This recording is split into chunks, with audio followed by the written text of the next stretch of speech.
Libro Hechos de los Apóstoles, capítulo 13, días de preparación. Después de su bautismo, Pablo dejó de ayunar y permaneció por algunos días con los discípulos que estaban en Damasco, y luego en las sinagogas predicaba a Cristo, diciendo que éste era el Hijo de Dios. Osadamente declaraba que Jesús de Nazaret era el Mesías por mucho tiempo esperado, que fue muerto por nuestros pecados conforme a las Escrituras, fue sepultado y resucitó al tercer día, después de lo cual fue visto por los 12 y por otros. Y el postrero de todos, añadió Pablo, como a un abortivo me apareció a mí. Sus argumentos de las profecías eran tan concluyentes y sus esfuerzos estaban tan manifiestamente asistidos por el poder de Dios, que los judíos se confundían y eran incapaces de contestarle. Las noticias de la conversión de Pablo llegaron a los judíos produciendo una gran sorpresa. El que había ido a Damasco con potestad y comisión de los príncipes de los sacerdotes para aprender y perseguir a los creyentes, estaba ahora predicando el evangelio de un Salvador crucificado y resucitado, fortaleciendo las manos de los que eran ya sus discípulos y trayendo continuamente nuevos conversos a la fe que una vez combatió acerbamente. Pablo había sido conocido anteriormente como un celoso defensor de la religión judía y un incansable perseguidor de los seguidores de Jesús. Era valeroso, independiente, perseverante, y sus talentos y preparación le capacitaban para prestar casi cualquier servicio. Razonaba con extraordinaria claridad y mediante su aplastador sarcasmo podía colocar a un oponente en situación nada envidiable, y ahora los judíos veían a ese joven de posibilidades extraordinarias unido a los que anteriormente había perseguido y predicando sin temor en el nombre de Jesús. Un general muerto en la batalla es una pérdida para su ejército, pero su muerte no da fuerza adicional al enemigo.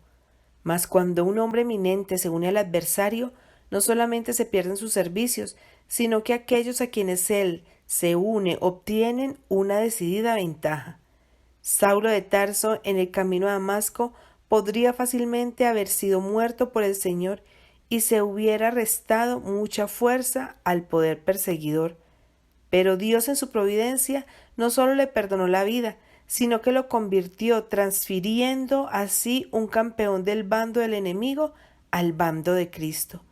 Como elocuente orador y crítico severo, Pablo, con su firme propósito y denodado valor, poseía precisamente las cualidades que se necesitaban en la iglesia primitiva. Mientras Pablo predicaba a Cristo en Damasco, todos los que lo oían se asombraban y decían: ¿no es este el que asolaba en Jerusalén a los que invocaban este nombre, y a eso vino acá para llevarlos presos a los príncipes de los sacerdotes?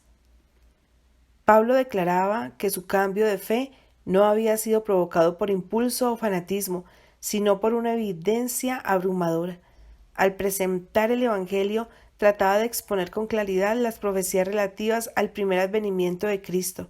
Mostraba concluyentemente que esas profecías se habían cumplido literalmente en Jesús de Nazaret. El fundamento de su fe era la segura palabra profética. A medida que Pablo continuaba instando a sus asombrados oyentes a que se arrepintiesen y se convirtiesen a Dios, haciendo obras dignas de arrepentimiento, mucho más se esforzaba y confundía a los judíos que moraban en Damasco, afirmando que éste es el Cristo.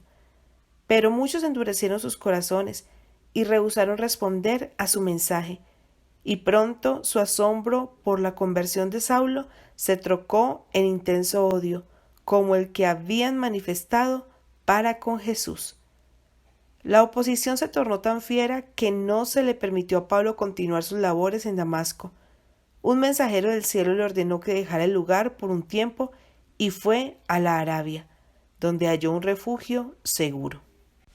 Allí, en la soledad del desierto, Pablo tenía amplia oportunidad para estudiar y meditar con quietud. Repasó serenamente su experiencia pasada y se arrepintió cabalmente. Buscó a Dios con todo su corazón, sin descansar hasta saber con certeza que su arrepentimiento fue aceptado y sus pecados perdonados. Anhelaba tener la seguridad de que Jesús estaría con él en su ministerio futuro. Vació su alma de los prejuicios y tradiciones que hasta entonces habían amoldado su vida, y recibió instrucción de la fuente de la verdad. Jesús se comunicó con él y lo estableció en la fe, concediéndole una rica medida de sabiduría y gracia. Cuando la mente del hombre se pone en comunión con la mente de Dios, el ser finito con el infinito, el efecto sobre el cuerpo, la mente y el alma es superior a todo cálculo. En esa comunión se halla la más elevada educación. Es el método de Dios para desarrollar a los hombres. Amístate ahora con Él. Es su mensaje a la humanidad. El solemne cometido que se dio a Pablo en ocasión de su entrevista con Ananías pesaba de modo creciente sobre su corazón. Cuando, en respuesta a las palabras «Hermano Saulo, recibe la vista», Pablo había mirado por primera vez el rostro de este hombre devoto, Ananías, bajo la inspiración del Espíritu Santo, le dijo: «El Dios de nuestros padres te ha predestinado para que conocieses su voluntad y vieses a aquel justo, y oyeses la voz de su boca, porque has de ser testigo suyo a todos los hombres de lo que has visto y oído. Ahora pues, ¿por qué te detienes? Levántate y bautízate, y lava tus pecados invocando su nombre». Estas palabras estaban en armonía con las de Jesús mismo, quien cuando detuvo a Saulo en el camino a Damasco declaró: «Para esto te he aparecido, para ponerte por ministro y testigo de las cosas que has visto y de aquellas en que apareceré a ti, librándote del pueblo y de los gentiles, a los cuales ahora te envío, para que abras sus ojos, para que se conviertan de las tinieblas a la luz y de la potestad de Satanás a Dios, para que reciban por la fe que es en mí remisión de pecados y suerte entre los santificados». Mientras consideraba estas cosas en su corazón, Pablo entendía más y más claramente el significado de su llamamiento a ser apóstol de Jesucristo por la voluntad de Dios. Su llamamiento había provenido no de los hombres, ni por hombre, mas por Jesucristo y por Dios el Padre. La magnitud de la obra que le aguardaba le indujo a estudiar mucho las Sagradas Escrituras, a fin de poder predicar el Evangelio, no en sabiduría de palabras, porque no sea hecha vana la cruz de Cristo, mas con demostración del Espíritu y de poder, para que la fe de todos los que lo oyeran no esté fundada en sabiduría de hombres, mas en poder de Dios. Mientras Pablo escudriñaba las Escrituras, descubrió que a través de los siglos no muchos sabios según la carne, no muchos poderosos, no muchos nobles, antes lo necio del mundo escogió Dios para avergonzar a los sabios, y lo flaco del mundo escogió Dios para avergonzar lo fuerte, y lo vil del mundo y lo menospreciado escogió Dios, y lo que no es para deshacer lo que es, para que ninguna carne se jacte en su presencia. Y así, viendo la sabiduría del mundo a la luz de la cruz, Pablo se propuso no conocer nada sino a Jesucristo y a éste crucificado. En el curso de su ministerio ulterior, Pablo nunca perdió de vista la fuente de su sabiduría y fuerza. Oídlo años más tarde declarar todavía: «Para mí el vivir es Cristo». Y otra vez: «Y ciertamente aún reputo todas las cosas pérdida por el eminente conocimiento de Cristo Jesús mi Señor, por amor del cual lo he perdido todo, para ganar a Cristo y ser hallado en Él, no teniendo mi justicia que es por la ley, sino la que es por la fe de Cristo, la justicia que es de Dios por la fe, a fin de conocerle y la virtud de su resurrección y la participación de sus padecimientos». De Arabia volvió Pablo de nuevo a Damasco y hablaba confiadamente en el nombre de Jesús. Incapaz de los judíos de rebatir la sabiduría de sus argumentos, hicieron entre sí consejo de matarle. Día y noche guardaron diligentemente las puertas de la ciudad para que no escapara. Esta crisis movió a los discípulos a buscar a Dios ardientemente y al fin, tomándole de noche, le bajaron por el muro en una espuerta. Después de haber huido de Damasco, fue Pablo a Jerusalén a los 3 años de su conversión, con el principal objeto de ver a Pedro, según él mismo declaró después. Al llegar a la ciudad donde tan conocido fuera un tiempo como Saulo el perseguidor, trataba de juntarse con los discípulos, mas todos tenían miedo de él, no creyendo que era discípulo. Era difícil para ellos creer que ese fanático fariseo, que tanto había hecho para destruir la iglesia, pudiese llegar a ser un sincero seguidor de Jesús. Entonces Bernabé, tomándole, lo trajo a los apóstoles y contóles cómo había visto al Señor en el camino y que le había hablado y cómo en Damasco había hablado confiadamente en el nombre de Jesús.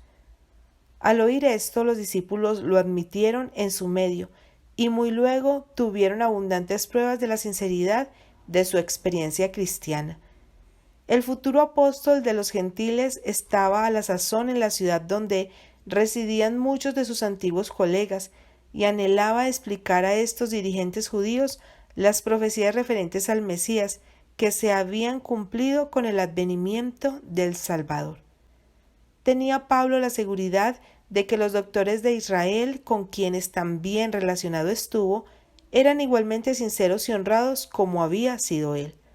Pero no tuvo Pablo en cuenta el ánimo de sus colegas judíos, y se trocaron en amargo desengaño las esperanzas que había puesto en su rápida conversión. Aunque hablaba confiadamente en el nombre del Señor y disputaba con los griegos, los dignatarios de la iglesia judaica no quisieron creer y procuraban matarle. Entristecióse el corazón de Pablo. De bonísima gana hubiera dado su vida si con ello trajera a alguien al conocimiento de la verdad. Avergonzado pensaba en la activa parte que había tomado en el martirio de Esteban y en su ansiedad de lavar la mancha arrojada sobre el calumniado mártir. Quería vindicar la verdad por la cual había entregado a Esteban su vida. Afligido por la ceguera de los incrédulos, estaba Pablo orando en el templo, según él mismo atestiguó después, cuando cayó en éxtasis y aparecióle un mensajero celestial que le dijo: «Date prisa y sal prestamente fuera de Jerusalén, porque no recibirán tu testimonio de mí». Pablo estaba inclinado a quedarse en Jerusalén, donde podría arrostrar la oposición. Le parecía un acto cobarde la huida. Si quedándose podía convencer a alguno de los obstinados judíos de la verdad del mensaje evangélico, aunque el quedarse le costara la vida. Así que respondió: «Señor, ellos saben que yo encerraba en cárcel y hería por las sinagogas a los que creían en ti, y cuando se derramaba la sangre de Esteban tu testigo, yo también estaba presente, y consentía a su muerte y guardaba las ropas de los que lo mataban. Pero no estaba de acuerdo con los designios de Dios que su siervo expusiera inútilmente su vida». Y el mensajero celestial replicó: «Ve, porque yo te tengo que enviar lejos a los gentiles». Al enterarse de esta visión, los hermanos se apresuraron a facilitar a Pablo la fuga en secreto de Jerusalén por temor de que lo asesinaran, y le acompañaron hasta Cesarea y le enviaron a Tarso. La partida de Pablo suspendió por algún tiempo la violenta oposición de los judíos, y la iglesia disfrutó de un periodo de sosiego, durante el cual se multiplicó el número de creyentes.